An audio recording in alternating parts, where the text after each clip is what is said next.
এপিসোডটি শুরু হয় সোয়াং এবং ডোমানের সাথে, যারা রুমের বাইরে ময়লা ফেলতে এসেছিল। ঠিক তখনই ঝ্যাং নামে এক মহিলা তাদের সামনে আসে এবং ডোমানকে অভিনন্দন জানায়। ঝ্যাংকে সামনে দেখে ডোমান কিছুটা চমকে যায়। সে সোয়াংকে তার অ্যাপার্টমেন্টে যেতে বলে এবং সোয়াং চলে যাওয়ার পর ডোমান ঝ্যাংকে তার অ্যাপার্টমেন্টে নিয়ে আসে। এখানে আমরা জানতে পারি যে আসলে ঝ্যাং ডোমানের মা ছিল, কিন্তু 10 বছর আগে সে ডোমানকে ছেড়ে চলে গিয়েছিল। তবে এত বছর পর নিজের মাকে দেখে ডোমান খুশি হয়। ঝ্যাংও তার খোঁজ খবর নেয় এবং নিজের মেয়েকে একজন ডাক্তার হতে দেখে সে খুব খুশি হয়। কিন্তু হঠাৎ করেই ঝ্যাং ডোমানের কাছে কিছু টাকা চাইতে থাকে, কারণ তার উপর অনেক বড় ঋণ আছে। এই মুহূর্তে তার কাছে কোনো চাকরি নেই, কোনো সঞ্চয় নেই, এমন কেউ নেই যার কাছে সে সাহায্য চাইতে পারে। নিজের মায়ের মুখে এসব কথা শুনে ডোমান ভেঙে পড়ে। সে তো ভেবেছিল এত বছর পর তার মা তাকে দেখতে এসেছে, সেও তাকে মিস করছে, কিন্তু সে তো এসেছে নিজের স্বার্থের জন্য। 10 বছর আগে যখন সে তাকে ছেড়ে চলে গিয়েছিল, তখনও সে একজন স্বার্থপর মহিলা ছিল, আর আজও সে ঠিক তেমনই আছে। ঝ্যাং বোঝানোর চেষ্টা করে যে সে তাকে বাধ্য হয়ে ছেড়ে গিয়েছিল, তার বাবা অন্য একজনের সাথে সম্পর্ক করেছিল, তাই তার সঙ্গে থেকে সে কিভাবে জীবন কাটাতো। কিন্তু ডোমান এখন এতটাই কষ্ট পেয়েছিল যে সে আর কিছুই শুনতে চায় না। তাই সে ঝ্যাংকে তার বাসা থেকে চলে যেতে বলে। ঝ্যাংও বুঝতে পারে না যে তার মেয়েকে আর কি বলবে, তাই সেও চলে যায়। এদিকে ডোমানের অ্যাপার্টমেন্টের পাশেই সোয়াংয়ের অ্যাপার্টমেন্ট ছিল, তাই সে তাদের সব কথা শুনতে পায়। কিছুক্ষণ পর ডোমানের রুমের দরজা খোলা শুনে সে বাইরে আসে। সেখানে সে ডোমানকে কাঁদতে দেখে। তারপর সে তাকে পার্কে নিয়ে যায় একটু ঘোরাতে। সেখানে ডোমান তাকে নিজের মায়ের ব্যাপারে সবকিছু খুলে বলে। তার মা যখন তাকে 10 বছর আগে ছেড়ে চলে গিয়েছিল, তখন সে খুব ছোট ছিল। সব সময় সে তার বাবাকে মায়ের ব্যাপারে জিজ্ঞাসা করত, মাকে মনে করে কাঁদতো। তারপর যখন সে একটু বড় হয়, তখন তার বাবার কাছে সে জানতে পারে যে তার মায়ের কারোর সঙ্গে সম্পর্ক ছিল, তাই সে তাদের ছেড়ে ওই ব্যক্তির কাছে চলে গিয়েছিল। কিন্তু আজ তার মা বলছে যে তার বাবা একজন অন্য মহিলার সঙ্গে সম্পর্ক ছিল, তাই সে তাকে ছেড়ে চলে গেছে। এখন সে তার বাবা মায়ের কথা পুরোপুরি বিভ্রান্ত, বুঝে উঠতে পারছে না কে সত্যি বলছে আর কে মিথ্যে বলছে। তার ওপর সে তার মাকেও মিস করছিল, তাই তাকে দেখতে এসেছে। কিন্তু সে তো এসেছে শুধু টাকার জন্য। সে পার্কে একটি টয় ভেন্ডিং মেশিন ছিল, সেটা দেখে ডোমানের শৈশবের কথা মনে পড়ে যায়। তখন তাদের পরিবার অনেক গরিব ছিল, আর সে ওই টয় মেশিনে খেলে একটা খেলনা জিততে চাইতো। কিন্তু তাদের কাছে এমন কিছুতে খরচ করার মতো টাকাই ছিল না। তখন তার মা তাকে প্রতিশ্রুতি দিয়েছিল যে তার জন্মদিনে তাকে কিছু টাকা দেবে, আর সে তখন এই মেশিনে খেলার সুযোগ পাবে। কিন্তু তার জন্মদিনের আগেই তার মা তাকে ছেড়ে চলে যায়। সেই থেকে আজ পর্যন্ত টাকা থাকা সত্ত্বেও কখনো এই মেশিনে খেলার কথা ভাবেনি। ডোমানের এইসব কথা শুনে সোয়াংদাকে বোঝায় যে তার মা তাকে ছেড়ে চলে গেলেও, কারণ যাই হোক ডোমানের উচিত তার মায়ের যত্ন নেওয়া। তারপর সে ডোমানকে কিছু টাকা দেয় এবং বলে যে সেই যেন সেই টয় ভেন্ডিং মেশিনে খেলে একটি খেলনা আনে। যদি সে খেলনা আনতে পারে তাহলে সে তার মায়ের সঙ্গে কথা বলবে, আর যদি না পারে তাহলে তার মার সঙ্গে কথা বলার দরকার নেই। এই কথা শুনে ডোমান টাকা নেয় ঠিকই, কিন্তু সে টয় মেশিনের দিকে না গিয়ে পাশের সফট ড্রিঙ্কস ভেন্ডিং মেশিন থেকে সেই টাকার একটি কোকাকোলা কিনে ফেলে, কারণ সে তার মায়ের সঙ্গে কথা বলতে চায় না। আর এই টয় মেশিনে তার মায়ের স্মৃতি মনে করিয়ে দেয়, তাই সে ওখানে খেলতে চায় না। তার ওপর এই জিনিসটা সে সহজে পেতে পারে না, তার জন্য চেষ্টা করে নিজেকে আনলাকি ভাবতেও চায় না। এইভাবে কয়েকদিন কেটে যায় এবং কিছুদিন পর তাদের সবার ইউনিভার্সিটি চতুর্থ বর্ষ শেষ হতে চলেছে। এই সময়ে জিয়ান এবং তার রুমমেটরা খুবই দুঃখী ছিল। 4 বছর ধরে এই হোস্টেলের রুমটাই যেন তাদের বাড়ি হয়ে উঠেছিল। তারা সবাই এক পরিবারের মতো ছিল, আর এখন কয়েকদিন পর সবাইকে আলাদা হতে হবে। এভাবে কিছুক্ষণ কথা বলার পর সবাই একে অপরকে প্রমিস করে যে তারা বছরে অন্তত একবার অবশ্যই দেখা করবে। পরের দিন ছিল তাদের গ্র্যাজুয়েশন ডে, আর ফটোশুটের জন্য জিয়ান জিয়াচির জন্য অপেক্ষা করছিল। কিন্তু জিয়াচি এই কদিন তার ওয়েবসাইটের কাছে এতটাই ব্যস্ত ছিল যে জিয়ানের আশা ছিল না সে গ্র্যাজুয়েশনের দিন আসতে পারবে। কিন্তু যখন হেমো তাদেরকে গ্রুপ ফটো তুলে দিতে যাচ্ছিল, তখন হঠাৎ জিয়াচি পেছন থেকে এসে জিয়ানকে কাঁধে তুলে নেয় এবং তাকে গ্র্যাজুয়েশন উপলক্ষে উচ্ছ্বাসিত করে তোলে। নিজের স্পেশাল দিনে জিয়াচিকে দেখে জিয়ান খুবই খুশি হয়। তারপর হেমো তাদের সবার একটি পারফেক্ট গ্র্যাজুয়েশন ফটো তোলে। এদিকে জিয়াচি জিয়ানের দিনটা স্পেশাল করে দিলেও সে নিজে তার ওয়েবসাইট নিয়ে চিন্তায় ছিল। ঠিক তখনই মিস্টার কাই তার টিম নিয়ে জিয়াচির কাছে আসে।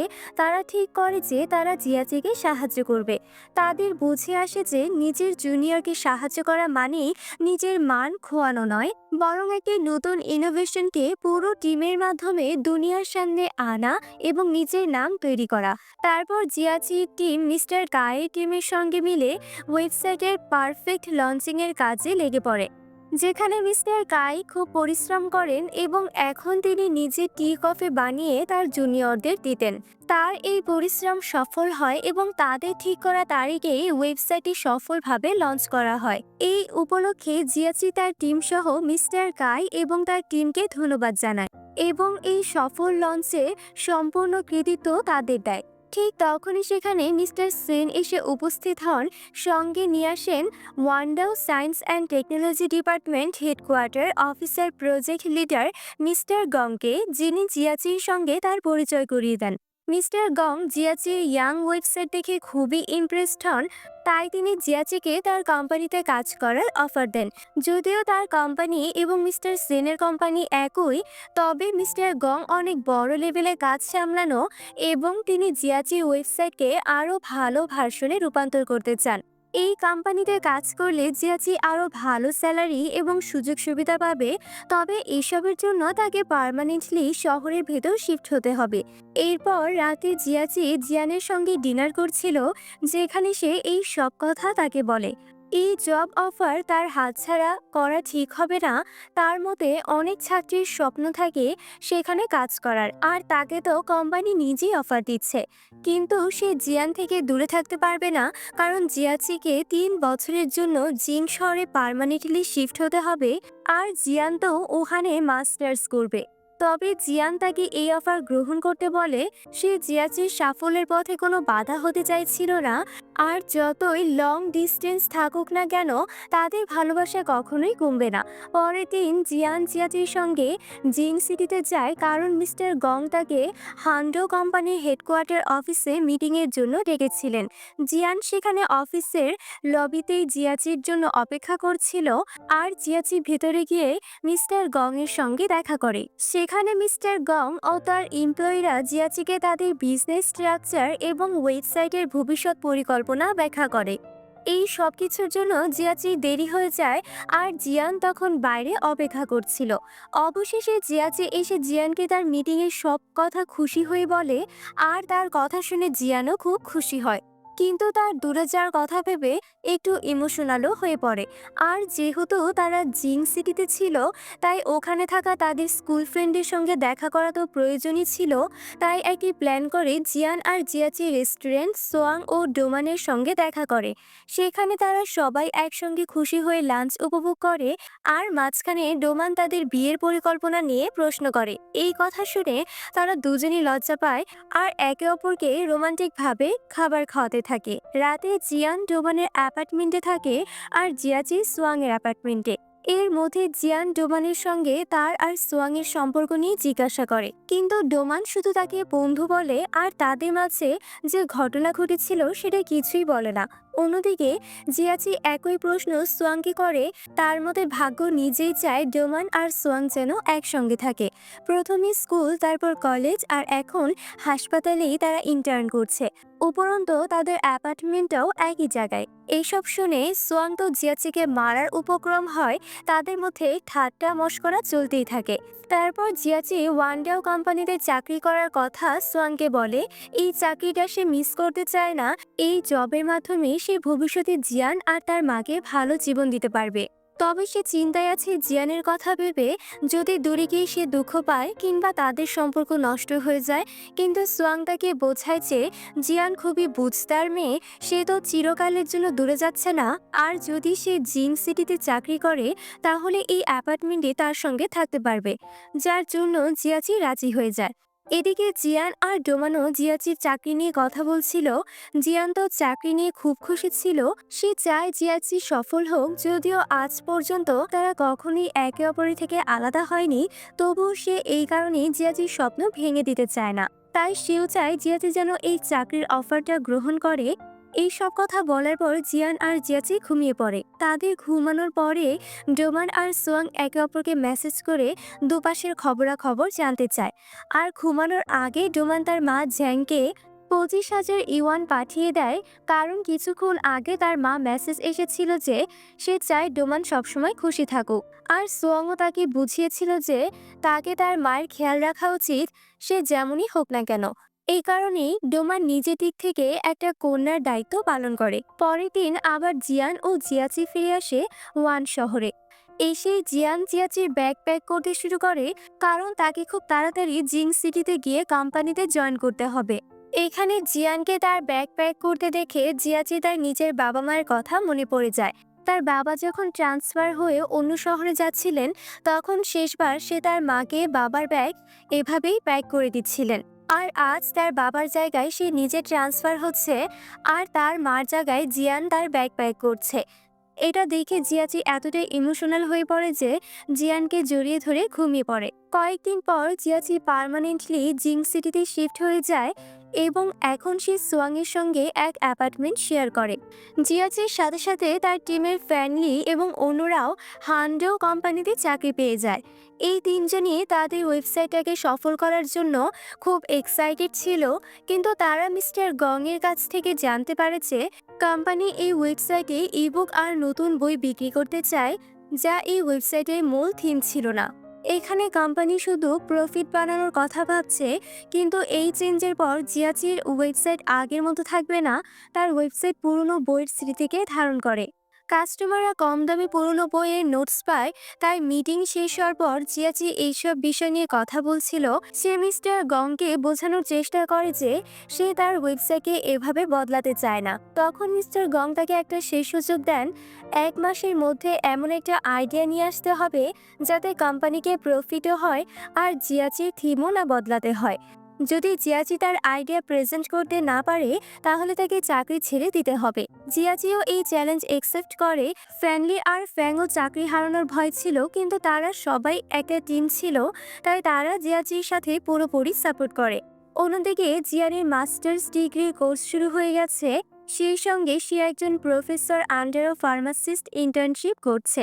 এখানে জিয়ানের সিনিয়র গাও তাকে দেখে খুশি ছিল না, কারণ এখন থেকে যে কোনো সফল এক্সপিরিয়েন্স ক্রেডিট জিয়ান পাবে। সেই দিন জিয়ান লাইব্রেরিতে টিয়ানের সাথে দেখা করে, যেখানে টিয়ান তাকে এড়িয়ে না যাওয়ার কথা বলে, কারণ এখন তারা দুজনই একই প্রফেসরের আন্ডারে ইন্টার্নশিপ করছে এবং তাদের একই টিমে কাজ করতে হবে। টিয়ান চায় না পুরনো ঘটনার জন্য জিয়ান তার সামনে অস্বস্তি অনুভব করুক, কিন্তু জিয়ান আগেই সবকিছু ভুলে গেছে এবং এখনও টিয়ানকে একজন বন্ধুর মতোই দেখে। এরপর আমরা জিয়াচিকে দেখি যে জিয়ানের সঙ্গে ফোনে কথা বলছিল। এখানে জিয়াচি তাকে কোম্পানিতে কি হচ্ছে সবকিছু জানায়। তখন জিয়ান তাকে মোটিভেট করে বলে যে ওয়েবসাইটটা যেহেতু জিয়াচির, তাই তাতে বদল আসবে কিনা সেই সিদ্ধান্ত তার নেওয়া উচিত। ওয়েবসাইটের যে আসল থিম সেটাকেই ধরে রাখতে হবে। জিয়ানের জিয়াচির উপর সম্পূর্ণ বিশ্বাস ছিল যে তার আইডিয়া দিয়ে কোম্পানিকে কনভিন্স করে ফেলবে। জিয়ানের এমন মোটিভেশন পেয়ে জিয়াচিও অনেক সাহস পায়। কিন্তু যখন সে জানতে পারে যে জিয়ান আর টিয়ান একই ল্যাবে কাজ করছে, তখন সে একটু জেলাস ফিল করে। তবু সে জিয়ানের সামনে নর্মাল থাকার চেষ্টা করে। এরপর আমরা জিয়ানকে ল্যাবে দেখি। সেখানে তার সিনিয়র গাও তাকে অনেক কাজ করাচ্ছিল। কোনো কমপ্লেন না করে জিয়ান সবকিছু করছিল। কিন্তু যখন গাও জিয়ানকে তার পিএইচডি থিসিস লিখে দিতে বলে, তখন জিয়ান তা করতে অস্বীকার করে, কারণ পিএইচডি তো গাও করেছে আর থিসিস লেখার দায়িত্বও তার। এই কাজ তার ইন্টার্নশিপ বা ল্যাবের জন্য জরুরি ছিল না, তাই জিয়ান কেন করবে? এইসব বিষয় নিয়ে দুজনের মধ্যে তর্ক বিতর্ক শুরু হয়। তখন টিয়ান মাঝখানে এসে তাদের ঝগড়া থামায়। এখানে টিয়ান নিজে গাওয়ের থিসিস লেখার কথা বলে, যাতে গাও জিয়ানকে বিরক্ত না করে। কিন্তু গাও এতে রেগে যায় এবং টিয়ানের ওপর চিৎকার করে এবং সেখান থেকে চলে যায়, কারণ টিয়ান জিয়ানের সাইড নিচ্ছিল। এখানে জিয়ান বুঝে যায় যে ভবিষ্যতে তাদের জীবনে আরো বড় বড় সমস্যা আসবে। এই সময় জিয়ান আর জিয়াচি দুজনই তাদের ক্যারিয়ার নিয়ে খুব ব্যস্ত ছিল। তার ওপর লং ডিস্টেন্স হওয়াতে তারা যেভাবেই হোক অল্প সময়ের জন্য হলেও একে অপরের সাথে কথা বলার চেষ্টা করত। একদিন তো জিয়াচি জিয়ানের জন্য অনেক গিফট পাঠায়, যার মধ্যে তার ছবি প্রিন্ট করা ছিল, যাতে জিয়ান সবসময় তাকে নিজের পাশে অনুভব করতে পারে। এবং ধীরে ধীরে কাজের চাপের কারণে কিন্তু তাদের কথাবার্তা অনেক কম হয়ে যায়। যখন জিয়ান ফোন করতো তখন জিয়াচি ব্যস্ত ছিল, আর যখন জিয়াচি ফোন করতো তখন জিয়ান ব্যস্ত ছিল। তাদের কথা বলার সময় 1 মিনিটের মধ্যেই সীমাবদ্ধ ছিল। তবুও তারা কেউ কাউকে ভুলে যায়নি এবং দুজনেই একে অপরকে মিস করে। অন্যদিকে আমরা ডোমানকে দেখি যে পুলিশ স্টেশন থেকে একটি কল পায়, কারণ তার মা ডোমান যেসব টাকা পাঠিয়েছিল তা দিয়ে ভুল কাজ করছিল। কিছু সময় পর ডোমান পার্কে সোয়াংয়ের সাথে দেখা করে এবং সব কিছু জানায়। সে তার সেভিং দিয়ে দিয়েছিল, কিন্তু তার মা আবার ভুল পথে হেঁটে গেছে। এখন তার পুরোপুরি বিশ্বাস হয়েছে যে আসলে তার বাবা নয়, তার মায়েরই এক্সট্রা ম্যারিটাল সম্পর্ক ছিল। সেই কারণেই সে তাদের ছেড়ে চলে গিয়েছিল। সে সবসময় মিথ্যে বলতো এবং এখনও তাই করছে। সোয়াং তাকে বোঝায় যে যদি তিনি আবার ডোমানকে ঠকিয়ে থাকে তাহলে ক্ষতি তারই হয়েছে, কারণ তিনি তার নিজের মেয়ের বিশ্বাস হারিয়েছে। এরপর সে ডোমানকে ভেন্ডিং মেশিনে খেলার জন্য কয়েন দেয়। প্রথমে ডোমান খেলতে চায় না, কিন্তু যখন সে দেখে সোয়াং খেলছে তখন সেও গেমে অংশ নেয়। সেখানে সে কিছুক্ষণ ট্রাই করার পর একটি টয় জিতে যায়। সেই টয় জিতে নিয়ে ডোমান আনন্দে নাচতে শুরু করে। আর এতটা খুশ আমরা আজ অবধি ডোমানকে কখনো দেখিনি। এই সময় থেকেই সোয়াং আর ডোমানের মধ্যে একটা কেমিস্ট্রি ডেভেলপ হতে থাকে। তাদের পছন্দ অপছন্দ প্রায় এক ছিল। তারা দুজনেই মধ্যবিত্ত পরিবারের ছিল, তাই কোনো দামি জিনিসের প্রতি তাদের লোভ ছিল না। দেখতে গেলে তারা একে অপরের জন্য পারফেক্ট ছিল। ওদিকে জিয়ানের অবস্থা খুব খারাপ ছিল। এই সময় সে জিয়াচিকে খুব মিস করছিল। সে তাকে কল করেছিল, কিন্তু জিয়াচি তখন নিজের কাজে ব্যস্ত ছিল। জিয়াচি তার ওয়েবসাইটের জন্য একটি প্ল্যান ঠিক করে ফেলেছিল, যারা ইউজার হিসেবে তাদের ওয়েবসাইটের সবচেয়ে বেশি ব্যবহার করেছে। সে তাদের সঙ্গে দেখা করবে এবং কথা বলবে এবং ওয়েবসাইট সম্পর্কে তাদের কিছু সাজেশন নেবে। ওল্ড বইগুলোর কারণে কিভাবে তাদের সাহায্য হয়েছে সেটাও জানার চেষ্টা করবে। কিছু ইউজারের লিস্ট ফ্যানলি আর ফ্যাং তৈরি করে ফেলেছিল, কিন্তু তখন অনেক রাত হয়ে গিয়েছিল। সেই সময় কাউকে ডিস্টার্ব করা ঠিক হতো না, তাই জিয়াচি তাদের দুজনকে বাড়ি ফিরে যেতে বলে রেস্ট করতে। পরের দিন জিয়াচি চ্যানকে কল করে কিছুক্ষণ কথা বলার পর জিয়ান তাকে নিজের খারাপ হেলথের ব্যাপারে বলতে যাচ্ছিল, কিন্তু তখনই জিয়াচি আবার কাজে ব্যস্ত হয়ে পড়ে এবং তার কলটা কেটে যায়। এখানে জিয়ানের পেটে অনেক ব্যথা হচ্ছিল, তবুও সে ল্যাবে গিয়ে নিজের কাজ করতে শুরু করে, কিন্তু সে বেশি সময় কাজ করতে পারে না এবং সেখানেই জ্ঞান হারিয়ে ফেলে। লাকি ছিল সে, কারণ তখন টিয়ান ল্যাবে ছিল। সে জিয়ানকে অজ্ঞান অবস্থায় দেখে সঙ্গে সঙ্গে তাকে হাসপাতালে নিয়ে যায়। অন্যদিকে জিয়াচি ফ্যাংকে লাইট মেসেঞ্জার নামে একজন ইউজারের ইনফরমেশন খুঁজে বার করতে বলে, কারণ সেই ইউজার তাদের ওয়েবসাইট সবচেয়ে বেশি ব্যবহার করেছিল। লাঞ্চ টাইমে ফ্রি হয়ে জিয়াচি আবার জিয়ানকে কল করে, কিন্তু এবার তার ফোন বন্ধ আসছিল। শেষে কিছুক্ষণ পর জিয়াচি তাকে ভিডিও কল করে, যেখানে সে জিয়ানকে হাসপাতালে দেখে একেবারে শক হয়ে যায়।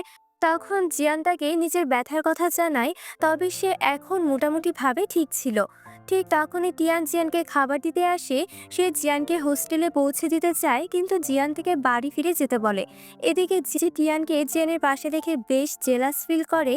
আর যখন সে জানতে পারে যে টিয়ানি জিয়ানকে হাসপাতালে নিয়ে এসেছে, তখন সে নিজেকে খুব গিল্টি ফিল করতে থাকে, কারণ এই সময় জিয়ানের দায়িত্ব তার নেওয়া উচিত ছিল।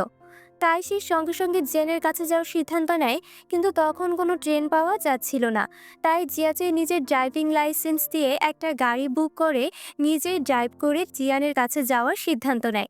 যদিও আগামীকাল তার ওয়েবসাইট আইডিয়ার জন্য মিটিং সাবমিট করার লাস্ট ডে ছিল, তবুও তার ক্যারিয়ারের চেয়ে জিয়ান তার কাছে বেশি গুরুত্বপূর্ণ ছিল।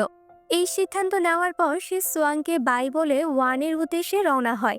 ওদিকে জিয়ান হাসপাতাল থেকে হোস্টেলে ফেরার প্রতিশ্রুতি নিচ্ছিল, তখন সে দেখে টিয়ান লবিতে দাঁড়িয়ে আছে, যে তার জন্য অপেক্ষা করছিল। জিয়ান তাকে বোঝায় যে সে এখন মোটামুটি ঠিক আছে এবং নিজেই হোস্টেলে যেতে পারবে, কিন্তু টিয়ান তার জন্য চিন্তিত ছিল, তাই সে জোর করেই তাকে হোস্টেল পর্যন্ত পৌঁছে দিতে চায়। ঠিক সেই সময় জিয়াতি সেখানে পৌঁছে যায় আর তাদের একসাথে দেখে খুব জেলাস ফিল করে, কিন্তু জিয়ান তখন জিয়াচিকে দেখতে পায় না এবং হোস্টেলের ভেতরে চলে যায়। তার যাওয়ার পর টিয়ান জিয়াচির মুখোমুখি দেখা হয়। সেখানে জিয়াচি টিয়ানকে বলে জিয়ান থেকে দূরে থাকতে, কারণ সে তার বয়ফ্রেন্ড এবং সে জিয়ানের খেয়াল রাখতে পারে, যত দূরেই থাকুক না কেন। আর জিয়ান টিয়ানের দায়িত্ব নয়। কিন্তু টিয়ানের মতে জিয়াচি জিয়ানের বয়ফ্রেন্ড হওয়ার যোগ্য নয়। নিজের চাকরির পেছনে এত ব্যস্ত ছিল যে নিজের গার্লফ্রেন্ডের হেলথ প্রবলেমের খবরও তার ছিল না। তাই সে যদি জিয়ানের খেয়াল রাখে তাহলে এতে কিছু বলার অধিকার জিয়াচির নেই। তাই বলে টিয়ান সেখান থেকে চলে যায়। আর এখানে আজকে এপিসোড শেষ হয়। আবার দেখা হবে এই ড্রামার পরবর্তী এপিসোডে। ততক্ষণ পর্যন্ত সবাইকে গুড বাই।